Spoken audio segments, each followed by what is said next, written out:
नमस्कार, मैं फरीदा गजर और आप देख रहे हैं एक न्यूज 24। पटना से बड़ी खबर सामने आई है। राजद के युवा नेता और बिहार के उप मुख्यमंत्री तेजस्वी यादव ने राजधानी पटना में आयोजित एक सभा में अपने दमदार बयान से सबका ध्यान खींचा है। सभा में मौजूद पार्टी के राष्ट्रीय नेता राहुल गांधी के सामने तेजस्वी यादव ने स्पष्ट शब्दों में कहा है कि उनकी पार्टी और वे खुद नरेंद्र मोदी या किसी भी बड़े राजनीतिक दबाव से नहीं डरते हैं। उन्होंने जोर देकर कहा है कि जनता की सेवा और उनके हक की लड़ाई में कोई ताकत उन्हें पीछे नहीं हटने देगी। तेजस्वी यादव ने अपने भाषण की शुरुआत लालू यादव और आडवाणी जी के गिरफ्तारी का जिक्र करते हुए की है। उन्होंने कहा है कि राजनीति में कई बड़े नेता विभिन्न परिस्थितियों के चलते जेल तक जा सकते हैं, लेकिन इससे डरने या पीछे हटने की जरूरत नहीं है। उन्होंने यह भी कहा है कि लोकतंत्र में जनता की आवाज सबसे अहम मानी जाती है और राजद पार्टी हमेशा जनता के अधिकारों और उनके हितों की रक्षा के लिए खड़े रहते हैं। सभा में तेजस्वी यादव ने बिहार के वर्तमान राजनीतिक परिदृश्य को भी चर्चा का विषय बनाया। उन्होंने कहा कि हाल के समय में राजनीतिक परिस्थितियों में कोई बदलाव आए हैं।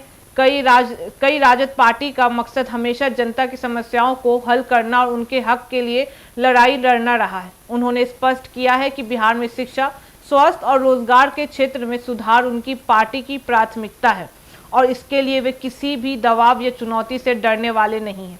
तेजस्वी यादव ने अपने भाषण में यह भी कहा है कि युवा नेताओं की जिम्मेदारी है कि वे जनता के विश्वास को मजबूत करें और लोकतंत्र के मूलों की रक्षा करें। उन्होंने जोर देकर कहा है कि राजद पार्टी की कोशिश यह है कि सभी वर्गों और समुदाय के साथ लेकर चले और उनके हक की रक्षा करें। उन्होंने यह स्पष्ट किया है कि चाहे कितनी भी मुश्किलें आए, उनकी पार्टी और वे व्यक्तिगत रूप से हमेशा जनता के साथ खड़े रहेंगे। सभा में तेजस्वी यादव ने राहुल गांधी के सामने यह भी संदेश दिया कि राजद पार्टी का मार्गदर्शन और राजनीति जनता की सेवा, उनके अधिकारों की लड़ाई में अडिग है। उन्होंने कहा कि राजनीतिक गिरफ्तारी, दबाव और अन्य बयानबाजों के बावजूद पार्टी का विश्वास जनता पर अडिग रहना चाहिए और लोकतंत्र और न्याय के लिए लड़ाई जारी रहेगी। उन्होंने अपने भाषण में यह भी बताया कि बिहार की जनता को कोई भी बड़ा नेता या सत्ता की ताकत डराने में सफल नहीं हो सकती है।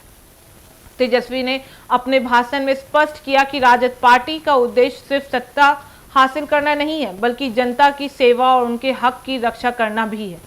उन्होंने कहा कि पार्टी हमेशा लोकतंत्र और न्याय के मूलों को मजबूत करने के लिए काम करेगी और किसी भी राजनीतिक दबाव से प्रभावित नहीं होगी। आगे उन्होंने यह भी जोर दिया कि बिहार के सभी लोग बराबरी के अधिकार के साथ जीवन यापन करें। इसके लिए राजद हर संभव प्रयास करेगी। सभा में मौजूद जनता और पार्टी कार्यकर्ताओं ने तेजस्वी यादव के साहसिक और स्पष्ट बयान की जमकर सराहना की। उनका यह भाषण न केवल बिहार की राजनीति में नई ऊर्जा लेकर आया है, बल्कि यह संदेश भी देता है कि युवा नेता अपने वक्त और स्थिति के बावजूद जनता के हक की लड़ाई में कभी पीछे नहीं हटते। तेजस्वी यादव का यह भाषण यह दिखाता है कि बिहार में युवा नेताओं की भूमिका तेजी से मजबूत हो रही है और लोकतंत्र की रक्षा में उनकी भागीदारी बढ़ रही है। तो ये थी पटना की बड़ी राजनीतिक खबर। तेजस्वी यादव ने जनता और नेताओं दोनों के सामने अपने मजबूती स्थिति स्पष्ट कर दी है। उन्होंने जनता के हक, लोकतंत्र और न्याय की लड़ाई में किसी से डरने का इरादा नहीं दिखाया है। तेजस्वी यादव ने दमदार बयानों ने बिहार की राजनीति में हलचल पैदा कर दी है और यह साफ संदेश देता है कि जनता के हक की लड़ाई में कोई डर नहीं। हम आगे भी आपके लिए लड़ते रहेंगे, हर बड़ी राजनीतिक खबर, ताकि आप हमेशा सही और भरोसेमंद जानकारी से जुड़े रहें। बाकी इस मामले पे आपकी क्या राय है हमें कमेंट करके जरूर बताएं। ऐसी तमाम खबरों के लिए देखते रहे न्यूज़ 24। हर खबर सबसे पहले सबसे सटीक। वीडियो को लाइक करें, शेयर करें, चैनल को सब्सक्राइब करना ना भूलें। धन्यवाद।